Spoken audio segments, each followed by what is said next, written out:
13.5 20-20 unlimited എന്നിങ്ങനെ വിവിധ വിഭാഗങ്ങളിലായി നടക്കുന്ന മത്സരത്തിനായി പ്രാവുകൾക്ക് പ്രത്യേക ഭക്ഷണക്രമവും പരിശീലനവും ഉണ്ടെന്ന് പറയുകയാണ് മത്സരാർത്ഥി സലീം.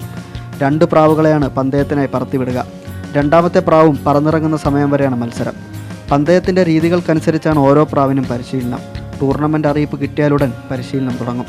മികച്ച പ്രാവുകളെ മാത്രമേ പന്തയത്തിനിറക്കൂ. പ്രാവുകളെ പരുന്ത് കൊണ്ടുപോകുന്ന സംഭവങ്ങളും ഉണ്ടായിട്ടുണ്ട്. എന്നാലും ഓരോ പന്തയകാലവും ആവേശമാണെന്നും സലീം പറയുന്നു.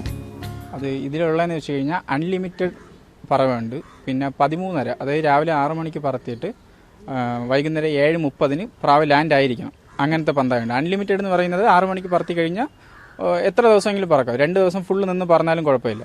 പിന്നെ ഉള്ളത് 20-20 എന്നുള്ള മത്സരമുണ്ട്. അത് ഉച്ചയ്ക്ക് 12 മണിക്ക് പറത്തി കഴിഞ്ഞാൽ വൈകുന്നേരം 7:30 പ്രാവ് ഇറങ്ങണം. അതാണ് അതിൻ്റെ റൂള്. പിന്നെ ഉള്ളതെന്ന് വെച്ചാൽ 10 മണിക്ക് പറത്തിയിട്ട് രാവിലെ 10 മണിക്ക് പറത്തിയിട്ട് പിന്നെ അൺലിമിറ്റഡ് പറത്തുന്ന ടൂർണമെൻ്റ് ഉണ്ട്. അങ്ങനത്തെ 4-5 കാറ്റഗറി ടൂർണമെൻ്റ് ഉണ്ട് നിലവിൽ.